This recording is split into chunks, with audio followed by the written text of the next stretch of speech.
So when Raphael comes into town, I know.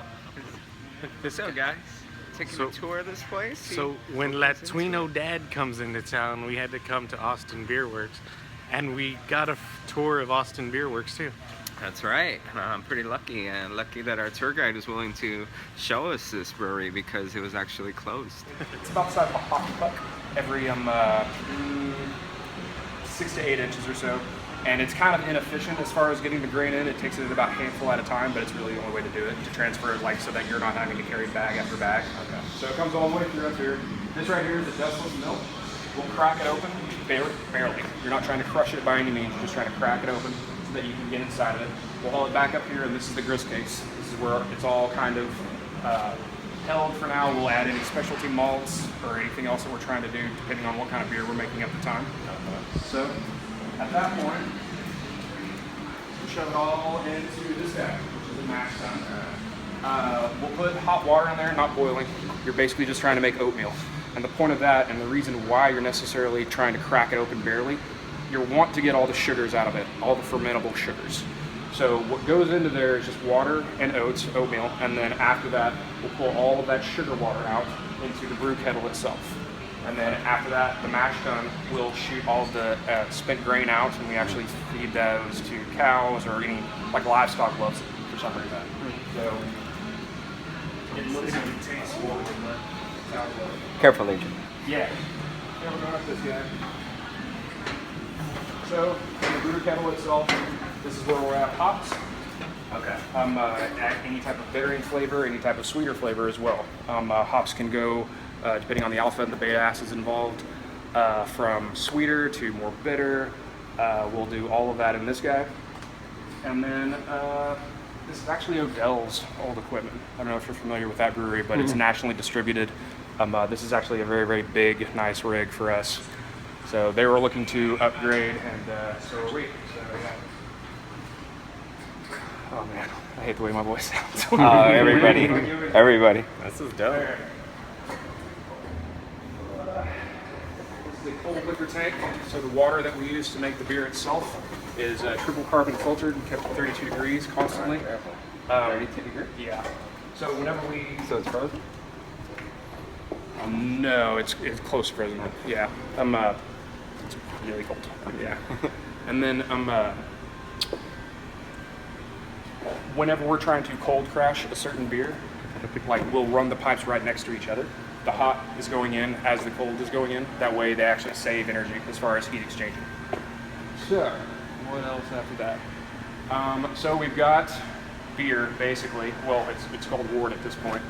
Sugar water with hops added into it. We'll strain all that out, and then we will filter it all the way to one of the giant fermentation tanks, which is where we'll add yeast. So how does that pass through? Right through here, yeah, through this matrix of the pipe work. So do you only make one beer at a time? Yeah. No, excuse me. Our roll is a 30-barrel tank. This is a 60-barrel tank. These are 180-barrel fermentation tanks. It's about 4 hours for one brew. So we'll actually brew for about 12 hours to fill one of these tanks. And we'll fill one of these tanks every day, and then we'll empty one every day. So, and then is that what's then exported? Correct. Well, yeah, I mean, once we leave it in the fermentation tank, depending on the beer, anywhere from 15 to 30 days. 30 days are for your more lager processes, and then 15 days for your more ale processes. And that's depending upon the yeast that you use. Some are much quicker than others. Pilsner's quick, right? Correct. Yeah. And then after we fill it, and then we'll empty it out, and then we'll keg it, we'll can it, whatever. All of our packaging is actually next door right now. Okay. And then, but some of them will actually brew into barrels in here. If we're doing a dark beer or anything that we're going to age, even a red ale, something like that, something fun. You know, Are these new barrels, or have they been? Some of them are old, some of them are new. Like that's a wine barrel. Any bourbon? Barrel, yeah, oh, bourbon barrel. Woodford Reserve barrels. Ooh, that's awesome. We've got some Jack Daniels barrels. We've got some Four Roses barrels. That's cool. Those really gnarly ones over there are rum barrels. That's a result of sugar process. Kind of eating at it. Rum has a lot of sugar in it.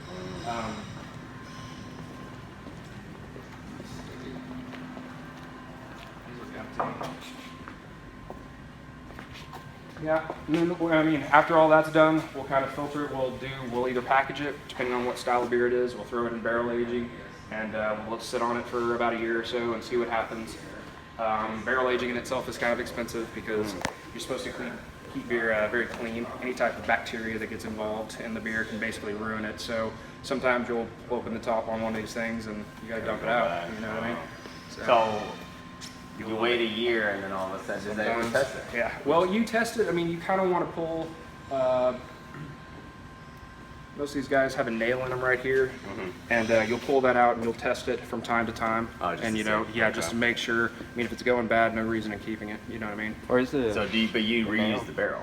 You can reuse the barrel. Yeah. Oh yeah, you can reuse the barrel many all these times. were like, you know, like from the ROM, they bought them from. Yeah. Yeah, we'll buy them from all. Well, no, but I'm places. saying when it goes bad, do you still use it like you have to? If it goes bad, we'll char it. We'll burn the inside of it really good. Oh, okay. We'll scrape it and then we'll steam it. We'll go through basically a cleaning process that will try and keep some of the flavors that are still in there, but you never really know. So, You know how much it costs to create this place? yeah, I know exactly how much it costs. We took out a $5 million loan for this one. $5 million. Yeah. So, but the banks were more than happy to. The cash flow is really good. I mean, Yeah. we typically do about $50,000 in business a day. Wow. So yeah, Gross. yeah. Gross usage. That's very cool. And are you guys one of the bigger breweries out here? We are the biggest brewery in Austin, and we are the largest self-distributing brewery in Texas. Very cool. Yeah.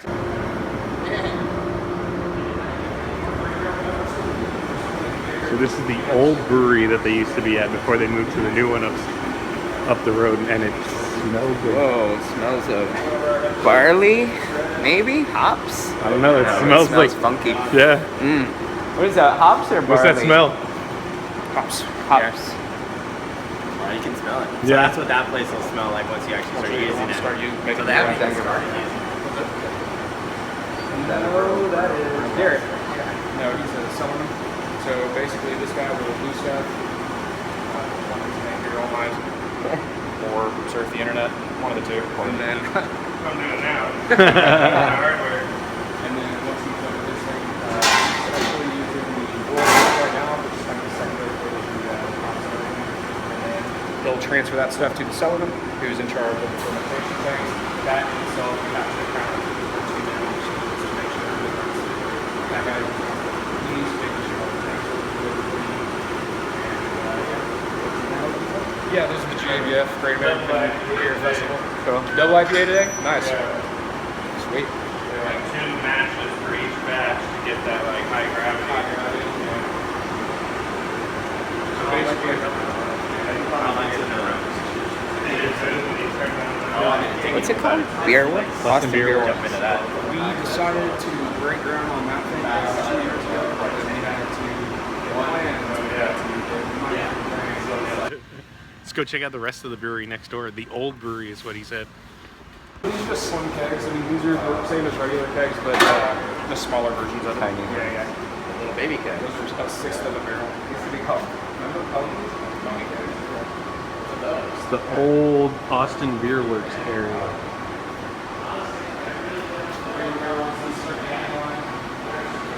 But he's still there. No, these are all empty right now.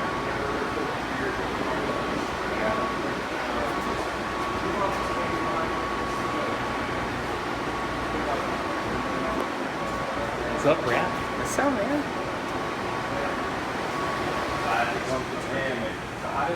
So basically, like it goes up, and then this will conveyor belt right here will depalletize everything, and then it will go off one can at a time. It'll come around here. Gotta keep up. You're missing the canning process. It'll come around here. It'll shoot. It'll go through a circular rinse right here, Okay. and then so as the beer is transferred, we'll hook it up to these tubes itself. It will spin around at. Looks like the arc I can't remember reactor. how many necessarily rotations it does a minute, but again, it's capable of doing 250 cans a minute. What is that? That for is it beer? In the What's can? that? Yes, this will pour. That'll- It'll actually it sprays a little gas into it to make sure that the beer is never touched by oxygen. Once beer is touched by oxygen, it starts to oxidize and it's going to lose its flavor. So it sprays the gas in there, fills it with beer, runs it through, tops it off, crimps it, and then straight through here. This is where we'll add a date, and it'll get in the can, the lid put on it and crimped down, We had dates on all of our Oh, so products. it's open and then they close. Right, it's then open whenever it cranks. comes through here, and then it crimps right there. It looks like the arc reactor from Iron Man, like the centerpiece. So what's the gas that puts in there? Hey, Derek. He's bet. They said they spent 1.2 million on this conveyor system. I didn't see this part. I didn't even see this part either. It's 5 million. These are all empty right now. Yeah. No, full ones will keep it in cold storage immediately. We pretty much try to keep everything as cold as we can during the entire process. It must be hard in the summer. Yeah. There's coffee in the tank before we package. How long is coffee in the tank before we package Sputnik? Like a day? Yeah, I mean like 1 day, 12 Yeah. hours. It does not take long to pull all of that flavor out at all. So, and then we package it pretty much instantly after that. Anything else, the coffee flavor is going to be way overwhelming, and it's it's not really what we're going for. So.